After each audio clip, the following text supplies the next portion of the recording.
तो चलिए शुरू करते हैं। কাকিমা এইভাবে ভয় দেখিও না, ভয়ে প্যান্টে মুতে দেব।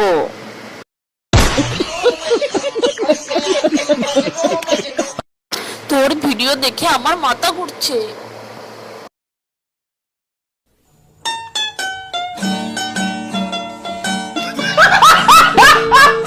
ভাই মনে হয় ভগবান মঙ্গল গ্রহে পাঠাতে গিয়ে পৃথিবীতে পাঠিয়ে দিয়েছে।